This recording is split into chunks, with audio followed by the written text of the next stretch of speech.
ప్రతి సంవత్సరం Indus foundation ఆధ్వర్యంలో హన్మకొండలోని హరిగ్రీవాచారి గ్రౌండ్లో మహాశివరాత్రి ఆధ్యాత్మిక సాంస్కృతిక సమ్మేళన కార్యక్రమాలు అయితే ఘనంగా నిర్వహిస్తారు. అదేవిధంగా ప్రతి సంవత్సరం నిర్వహించే ఈ మహాశివరాత్రి వేడుకలను అనేక మంది భక్తులు అయితే ఇటు వచ్చి విజయవంతమైతే చేస్తారు. ప్రస్తుతం కూడా ఈ శివరాత్రికి సంబంధించిన ఏర్పాట్లను కూడా ప్రారంభించడం జరిగింది. ఈరోజు వరంగల్లోని గ్రాండ్ గాయత్రి హోటల్లో మహాశివరాత్రికి సంబంధించిన పోస్టర్ను కూడా విడుదల చేయడం జరిగింది. దీనికి సంబంధించి మనకు ఇండస్ ఫౌండేషన్ చైర్మన్ ఏనుగుల రాకేష్ రెడ్డి గారు ఉన్నారు. వారితో మాట్లాడదాం. సార్ చెప్పండి సార్, అసలు మహాశివరాత్రి ప్రత్యేకత ఏమిటి? మొదటిగా అంటే ఆ శివుడి ఆజ్ఞ లేనిదే చీమైనా కుట్టదు అని అంటారు. శివుడి అనుగ్రహంతోనే ఈ సకల జీవ చరాచరులు తమ యొక్క జీవనాన్ని కొనసాగిస్తాయి.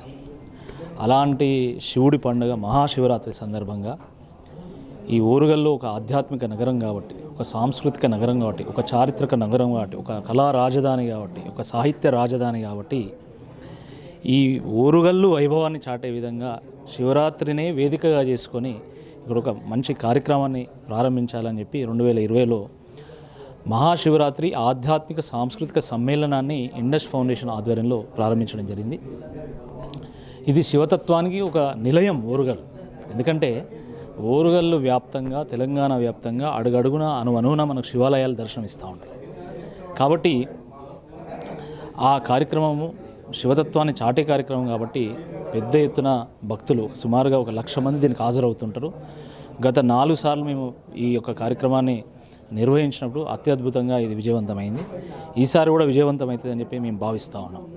ఎందుకంటే మన ప్రాంతం యొక్క విశిష్టతను, మన పూర్వీకుల యొక్క ఔన్నత్యాన్ని మనం తెలుసుకున్నప్పుడే మన గమ్యాన్ని మనం నిర్దేశించుకోగలుగుతాం. కాబట్టి ఈ వేదికగా మన ఓరుగల్లు యొక్క కళా వైభవాన్ని, ఒక సాంస్కృతిక వైభవాన్ని, ఆధ్యాత్మిక చిత్తాన్ని, అదేవిధంగా మన యొక్క చిన్నారుల యొక్క ప్రతిభను చాటే విధంగా మేము ప్రయత్నం చేస్తూ ఉంటాము ఎవ్రీ ఇయర్ కూడా. ఈ సంవత్సరము మనకు చిలుకూరు బాలాజీ టెంపుల్ ప్రధాన అర్చకులు హిందూ ధర్మంలో, సనాతన ధర్మంలో అసలు అంటరానితనానికి స్థానం లేదు అని చాటి చెప్పినటువంటి రంగరాజన్ గారి చేత ప్రవచనం ఉంది.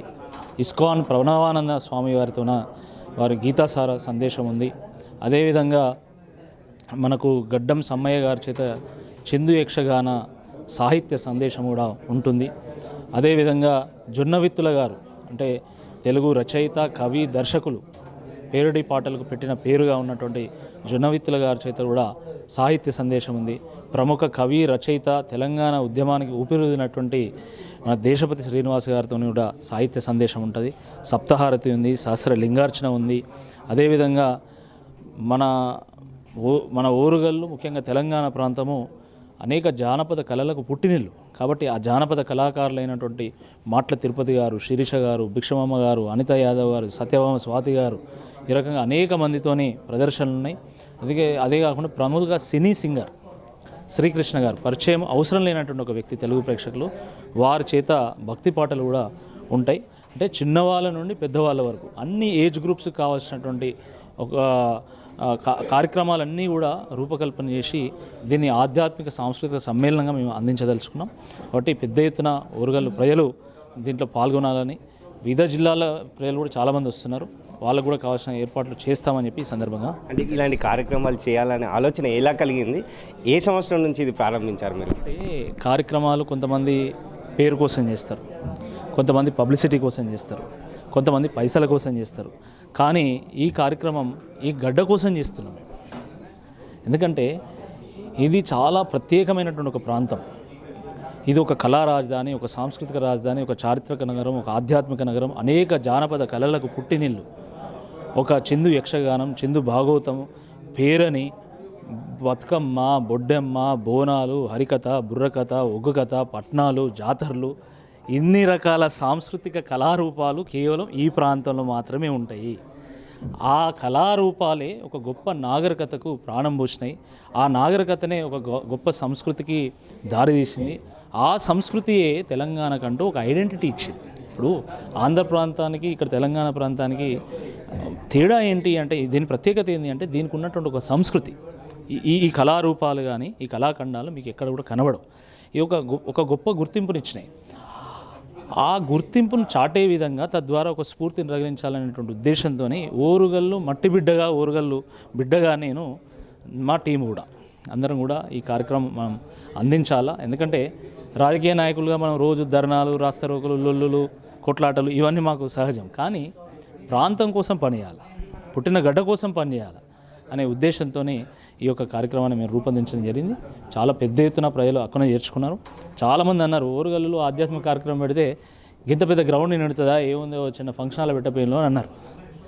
లేదు, ఈ మట్టిలో, ఈ గాలిలో, ఈ నీటిలో ఆ ఆధ్యాత్మిక ఉంది, ఆ శివతత్వం ఉంది అని మేము ఆలోచించి పెట్టినందుకు ఓరుగల్లు ప్రజలు చాలా పెద్ద ఎత్తున అక్కన చేర్చుకున్నారు. వాస్తవానికి ప్రతిసారి కూడా ఆ పాసెస్ కోసం కొట్లాడుకుంటారు.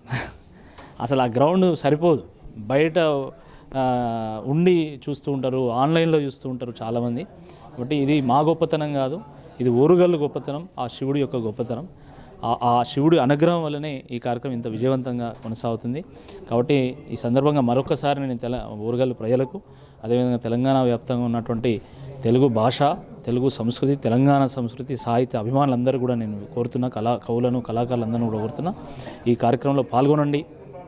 ఈ శివరాత్రి సందర్భంగా మన ఆధ్యాత్మిక చింతనలో గడుపుకుందాం, మన యొక్క సాహిత్య వైభవాన్ని మనం ఆస్వాదిద్దాం. అంటే ఏ సమయంలో ఇది ప్రారంభమవుతుంది, ఎప్పుడు ముగుస్తుంది, అసలు మహాశివరాత్రి రోజు ఎలాంటి కార్యక్రమాలు నిర్వహిస్తారు, ఎవరైనా అతిథులు రాబోతున్నారు? అంటే ఈ కార్యక్రమము శివరాత్రి రోజు సాయంకాలం 5:30కు ప్రారంభమై, సహస్రలింగార్చనతో ప్రారంభమై, దాని తర్వాత ప్రవచనాలు, నృత్యాలు, పాటలు, సప్తహారతి, దాని అనంతరము జానపద పాటలు, మంచి ప్రముఖ కళాకారుల చేత, కవుల చేత మంచి పాటలు, కవిత్వాలు ఇవన్నీ కూడా ఉంటాయి.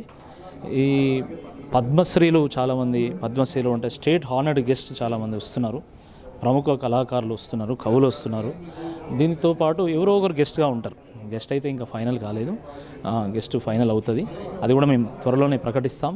సరే, గెస్ట్ కూడా మనకు ఒక స్ఫూర్తిని తగిలించే గెస్ట్ని మేము ప్రతిసారి కూడా పిలుస్తాం.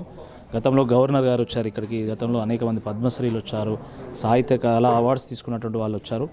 అలాంటి వారిని ఈసారి కూడా మేము పిలుస్తాం.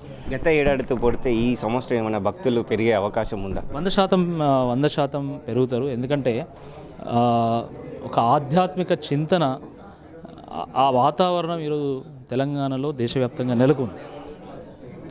తర్వాత మేము ఈసారి ప్రత్యేకంగా ఏంటంటే ఖమ్మం, నల్గొండ నుండి కూడా చాలామందిని ఇన్వైట్ చేస్తున్నాం. చాలామంది అంటే స్థానిక ప్రజల్ని కూడా మేము ఇన్విటేషన్స్ ఇస్తున్నాం. సో వాళ్ళు కూడా ఈసారి పెరిగేటువంటి అవకాశం ఉంది.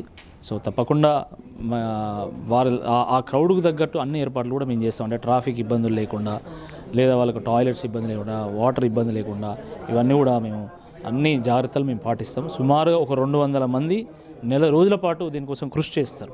అండ్ ఇక్కడ ఎవ్వరు కూడా పేరు కోసం, పబ్లిసిటీ కోసం, పైసల కోసం చేసేటువంటి వాళ్ళు లేరు. ఈ ఓరుగల్లు ఒక ఔన్నత్యాన్ని పెంచాలి అనే ఉద్దేశంతోనే వీళ్ళందరూ కూడా పనిచేస్తారు. దాని తగ్గట్టే మన వరంగల్ ప్రజలు కూడా దీన్ని ఆశీర్వదిస్తున్నారు. అంటే సుదూర ప్రాంతాల నుంచి వస్తుంటారు, వాళ్ళకు తగ్గట్టుగా సదుపాయాలు ఇప్పుడు కల్పించబోతున్నారు. అంటే వాళ్ళకు కావాల్సినటువంటి తాగునీరు కానీ, వాళ్ళకి కావాల్సినటువంటి ట్రాఫిక్, మన పార్కింగ్ ఫెసిలిటీ కానీ, ఇంకా వాళ్ళకి కావాల్సిన టాయిలెట్స్ ఇవన్నీ కూడా అందిస్తాం. కానీ ఎక్కడ కూడా మేము ట్రక్కులు పెట్టడం, బస్సులు పెట్టడం, జీబులు పెట్టడం అలాంటివి చేయం. ఎందుకంటే మీరు చూస్తున్నారు ఈరోజు శివుడి దర్శనం కోసము, ఒక ఆధ్యాత్మిక స్ఫూర్తి కోసము ఇక్కడ నుండి కుంభమేళాకు పోతున్నారు. 100 కిలోమీటర్లు, 1000 కిలోమీటర్లు దాటిపోతున్నారు. కాబట్టి ఎంతోమంది మనం చూస్తాం, ఇంటి నుండి మనకు జాతర సందర్భంగా వేములవాడ పోతారు, మేడారం పోతారు, కొమరవెల్లి పోతారు. కాబట్టి ఆధ్యాత్మిక చింతన వాళ్ళని డ్రైవ్ చేస్తుంది. వాళ్ళకి ప్రత్యేకంగా వాళ్ళ బస్సులు పెట్టుడు, లారీలు పెట్టుడు, ట్రాక్టర్లు పెట్టాల్సిన అవసరం లేదు. వాళ్ళు స్వచ్ఛందంగా వస్తారు, ఆ శివుడే రప్పించుకుంటాడు. కాబట్టి మేము ఆ ఏర్పాట్లు కాకుండా మిగతా అన్ని ఏర్పాట్లు మేము చేస్తాం. థ్యాంక్స్ అండి. ఇది ఇండస్ ఫౌండేషన్ చైర్మన్ అయినటువంటి ఏనుగుల రాకేష్ రెడ్డి గారు తెలుపుతున్నారు. అనేక సుదూర ప్రాంతాల నుంచి అయితే భక్తులు అయితే ఈసారి చాలామంది రాబోతున్నారని తెలుపుతున్నారు. వారికి తగ్గట్టుగా సదుపాయాలు కూడా కల్పిస్తున్నామంటూ చెప్తున్నారు. మహాశివరాత్రి ఆధ్యాత్మిక సాంస్కృతిక సమ్మేళనంలో పాల్గొని ఇటు విజయవంతం చేయాలంటూ అతను తెలియడం చేయడం జరిగింది. కెమెరా పర్సన్ మధుతో మౌనీష్, NSR న్యూస్, వరంగల్.